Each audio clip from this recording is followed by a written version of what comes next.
The ongoing trade war between the United States and China has reached a new boiling point marked by escalating tariffs and retaliatory measures that threaten to disrupt global supply chains.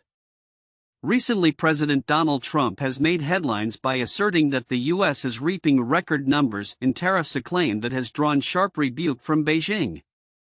In response, China's foreign ministry has admonished Trump to stop whining, suggesting that it is the U.S. that has been the aggressor in this trade conflict. As tensions rise, the economic implications are becoming increasingly evident. The White House announced that tariffs on Chinese imports have surged to as high as 245%, while China has countered by raising its tariffs on U.S. goods to 125%. Notably, the U.S. export restrictions targeting Nvidia, a leading manufacturer of computer chips, are expected to result in substantial financial repercussions, with the company anticipating a $5.5 billion hit due to the new rules. Wall Street reacted negatively to these developments, with significant declines in major stock indices reflecting investor concerns over slowing economic growth and rising inflation. Federal Reserve Chair Jerome Powell remarked that these larger-than-expected tariffs could lead to economic stagnation, a sentiment echoed by analysts who warned that the ramifications of these trade policies may extend far beyond immediate financial metrics. The tariffs not only exacerbate inflationary pressures but also raise questions about the long-term sustainability of U.S. manufacturing and technological leadership. China's state media has not shied away from criticizing the U.S. approach, calling for an end to what it views as unreasonable threats and blackmail. An editorial in the China Daily stated that the U.S. should cease its victim narrative in the global trade arena. This narrative has been a recurring theme in Trump's rhetoric as he positions tariffs as a tool for economic revitalization and a means to combat inflation, despite mixed data from consumer price indices indicating a complex picture of fluctuating prices in essential goods. Moreover, the fallout from the trade war is extending into other sectors, notably the U.S. defense industry, which is now facing potential shortages of critical rare earth minerals sourced from China. Analysts from the Center for Strategic and International Studies have warned that new export licensing restrictions from China could disrupt supply chains for American defense contractors, potentially undermining U.S. military capabilities in the long run. In a related development, California has become the first state to sue the Trump administration over its tariff policies, contending that the sweeping levies will disproportionately impact the state's economy, which relies heavily on international trade. Governor Gavin Newsom emphasized that California, as a global leader in trade, is uniquely vulnerable to the fallout from these tariffs. While Trump continues to tout his administration's efforts to negotiate favorable terms with other countries, including a recent meeting with a Japanese trade delegation, the broader implications of his trade policies remain uncertain. As the situation evolves, the potential for further escalation looms, with both nations entrenched in their respective positions. Future negotiations may hinge on finding common ground, but with each side firmly holding onto its narrative, the path forward appears fraught with challenges. The interplay of tariffs, trade negotiations, and economic outcomes will likely shape the global landscape in the months to come. As both countries grapple with the ramifications of their policies, the stakes are high, not just for their economies but for the global market as a whole. The coming weeks may reveal whether a diplomatic resolution is possible or if we are headed for an even deeper economic rift. In the midst of escalating tensions in global trade, the relationship between the UK and China has reached a new low following the crisis surrounding British steel. Recently, China's embassy in the UK accused British politicians of displaying arrogance, ignorance, and a twisted mindset while defending Jingye, the Chinese-owned company that operates British steel. This response came on the heels of significant criticism directed at Jingye from UK officials, notably Business Secretary Jonathan Reynolds, who condemned the company for its threats to shut down crucial operations at the Scunthorpe Steelworks, a move that would jeopardize approximately 2,700 jobs. The situation intensified when the UK government intervened last weekend, employing emergency legislation to prevent the imminent closure of the blast furnaces.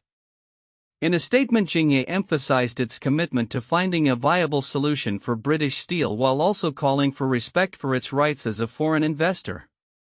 The company highlighted its past contributions to job preservation and investments in the Scunthorpe plant since acquiring British Steel in 2020.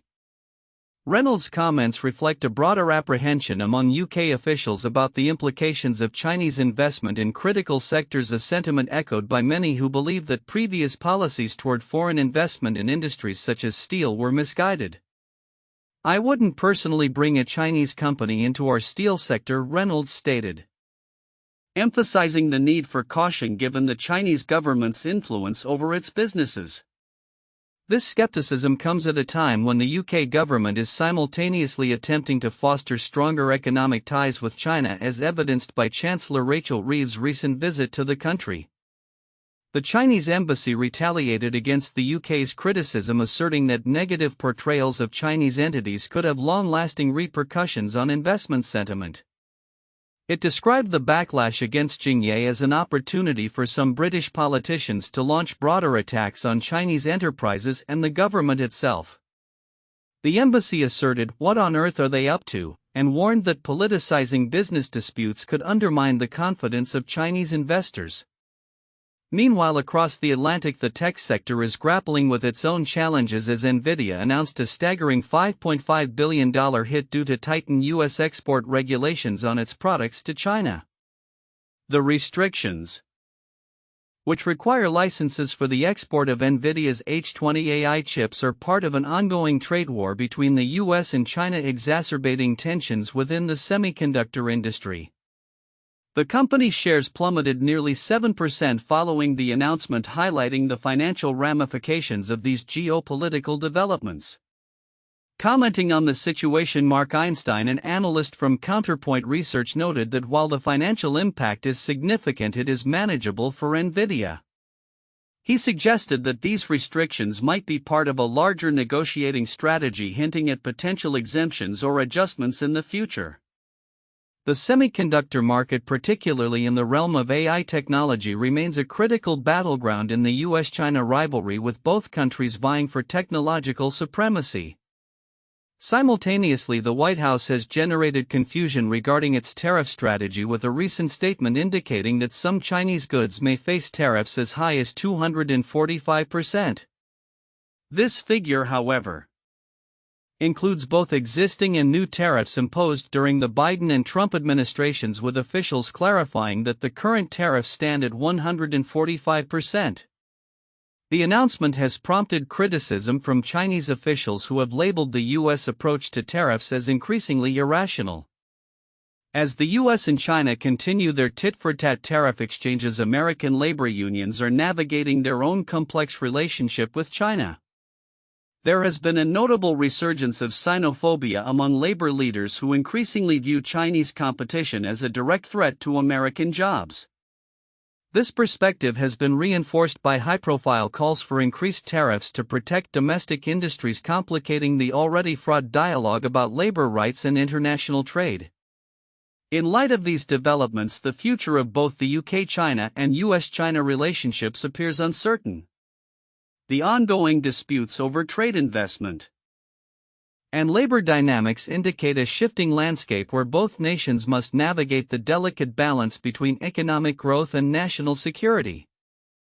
As the global economy continues to evolve, the effects of these tensions will likely resonate across multiple sectors, shaping the trajectory of international trade for years to come. China's economy has demonstrated unexpected resilience, growing by 5.4% in the first quarter of 2025 despite looming trade tensions with the United States. This growth, reported by the National Bureau of Statistics, exceeded analysts' expectations of 5.1% and was largely driven by a surge in exports as Chinese companies rushed to ship goods ahead of anticipated tariff increases from the Trump administration. As the trade war escalates, the economic landscape is shifting dramatically. The first quarter's growth comes on the heels of strong industrial performance, with exports rising over 12% in March alone. Companies like Guangdong Weikeing Group, which manufactures rice cookers, are actively seeking to pivot away from the U.S. market. Wallace Huang, the group's export business director, remarked, "When the West is dark, the East is bright." The global market is huge, highlighting a strategic shift towards diversifying markets amid declining U.S. demand, which has fallen from 19% to less than 15% of China's total exports in recent years. Despite the strong performance, analysts are cautioning against complacency. The new tariffs, which could reach as high as 145% on certain goods, are expected to significantly impact China's economy in the coming months. UBS has revised its growth forecast for China down to 3.4% for 2025, emphasizing the dual pressures of external trade challenges and persistent internal issues, particularly in the property market. The ongoing fallout from a housing downturn has left many households wary of spending, with consumer prices even dipping 0.1% in the first quarter, indicating softening demand. Shan Liuyun, a spokesperson for the National Bureau of Statistics, expressed confidence in China's economic resilience, stating, "We have the confidence, ability and confidence to cope with external challenges and achieve our established development goals." However, the reality of the trade war complicates this outlook. Analysts like Ting Lu from Nomura are concerned that the simultaneous pressures of international tariffs and domestic economic instability could stifle growth. China's economy faces two material drags simultaneously: the ongoing property fallout internally and the unprecedented US-China trade war externally, he noted. In response to these challenges, the Chinese government is intensifying efforts to stimulate domestic demand, including increased subsidies for the automobile and appliance sectors and efforts to boost housing investments. However, the effectiveness of these measures remains uncertain as the country navigates an increasingly complex global trade environment.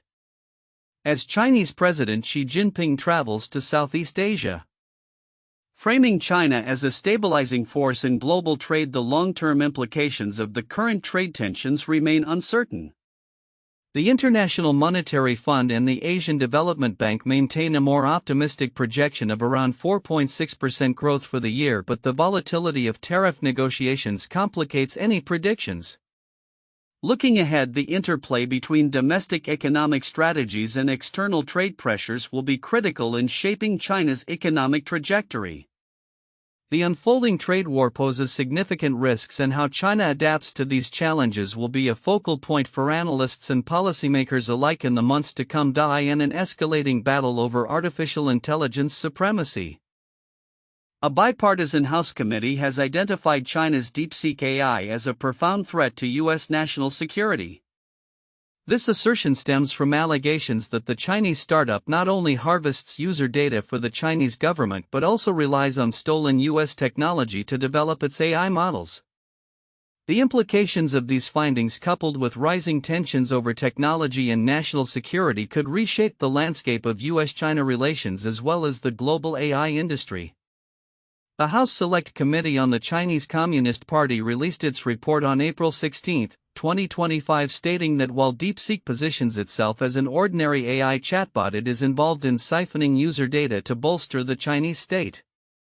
The committee's investigation highlighted the company's connections to Chinese state-linked entities and cited testimony from OpenAI, which contended that DeepSeek likely employed unlawful methods to train its AI models. The report also claimed that DeepSeek's founder Liang Wenfeng is linked to a network that includes a state-affiliated hardware distributor and a Chinese research institute. The ramifications of these allegations are significant. The House panel noted that DeepSeek had allegedly manipulated search results in alignment with Chinese propaganda, which raises ethical concerns about the potential influence of the platform. Furthermore, the report claimed that DeepSeek utilized Nvidia chips, which are subject to export restrictions, although Nvidia has refuted this assertion, stating that DeepSeek's utilization of chips complies with export control regulations. This scrutiny comes amid a broader U.S. crackdown on technology exports to China. The Trump administration has begun implementing measures to restrict Nvidia's sales of AI chips to China and is considering penalties that could prevent DeepSeek from acquiring U.S. technology. Congressional leaders have expressed concern that the rapid advancements made by DeepSeek could allow China to gain a significant edge in AI, potentially affecting military capabilities and geopolitical dynamics. DeepSeek had gained traction in the U.S. market shortly after its January launch, claiming to develop its AI systems at a fraction of the cost of competitors like OpenAI's ChatGPT. This affordability shocked the tech industry and led to a significant decline in Nvidia's market valuation, prompting calls for a reassessment of U.S. technology policies toward China. As the U.S. government weighs its options, it is also facing questions about its relationship with Taiwan, a critical ally in the region. Taiwan is grappling with its own security concerns, particularly regarding its military readiness in the face of potential aggression from China. Observers have noted that the Taiwanese military struggles with cultural and structural issues that hinder its ability to defend against a robust Chinese military. Taiwan's military is currently facing personnel shortages and a lack of comprehensive training. Many Taiwanese citizens are skeptical of the United States' commitment to defending them, particularly in light of Washington's historical patterns of strategic ambiguity.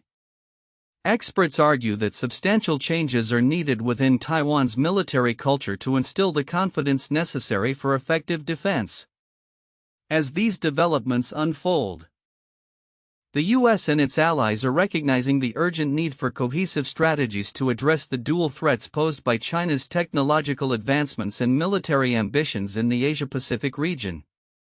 The situation is becoming increasingly complex, with potential implications for international trade, security alliances, and the future of global technological competition. In conclusion, as the U.S. and its allies confront the challenges presented by DeepSeek and similar entities, the need for coordinated and decisive action becomes ever more critical. The outcome of these efforts will not only shape the future of AI technology but could also redefine the geopolitical landscape in the years to come. With China's ambitions in AI and military modernization gaining momentum, the stakes have never been higher for the U.S. and its partners in preserving global security and technological leadership. In a striking development within the realm of international diplomacy, the Chinese embassy in Chile has accused the United States of hegemonism in response to remarks made by Brandon Judd, President Donald Trump's nominee for ambassador to the South American nation. This incident underscores the rising tensions between the two global powers and reflects the broader geopolitical contest for influence in Latin America. During a Senate confirmation hearing last week, Judd expressed significant concerns regarding China's expanding presence in Latin America, particularly in Chile, which he described as a potential threat to U.S. interests. He stated that if confirmed, he would actively seek to limit China's involvement in Chilean scientific projects and restrict its access to essential resources, especially in the fields of space and technology. This stance positions him firmly within a narrative that portrays China as a competitor rather than a partner, raising alarms about a new phase of U.S. interventionism reminiscent of the Monroe Doctrine. In a robust rebuttal, the Chinese embassy in Chile condemned Judd's comments as a blatant effort to interfere with Chile's sovereignty and its right to engage with international partners of its choosing. The embassy's statement emphasized that such actions are emblematic of a broader strategy by the U.S. to obstruct beneficial technological cooperation between China and Chile. Their true intention is to obstruct normal technological cooperation between China and Chile, being a pure and harsh manifestation of a new Monroe Doctrine, the statement read. This assertion not only reflects China's frustration with U.S. policy but also aims to rally local sentiment against perceived American imperialism. At the heart of this diplomatic fracas is the Transitory Object Monitoring (TOM) project, a collaborative initiative between China's National Astronomical Observatory and Chile's Catholic University of the North. This project represents a crucial partnership for Chile as it seeks to enhance its capabilities in space observation and technological advancement. The U.S. concerns over such collaborations could signal a shift in how nations assess their international relationships and technological partnerships, with implications for future scientific cooperation. China's strong diplomatic response highlights its determination to maintain and expand its influence in Latin America, a region that has historically been within the U.S. sphere of influence. As nations navigate the complexities of a multipolar world, the stakes in this diplomatic showdown will not only impact U.S.-China relations but also the geopolitical landscape in Latin America. Looking ahead, the unfolding events will likely shape the contours of international collaborations, particularly in technology and space. As both countries continue to vie for influence, the implications for regional partnerships and the global balance of power are profound. The situation remains fluid, and how Chile navigates this diplomatic tightrope could set a precedent for other nations in the region facing similar pressures.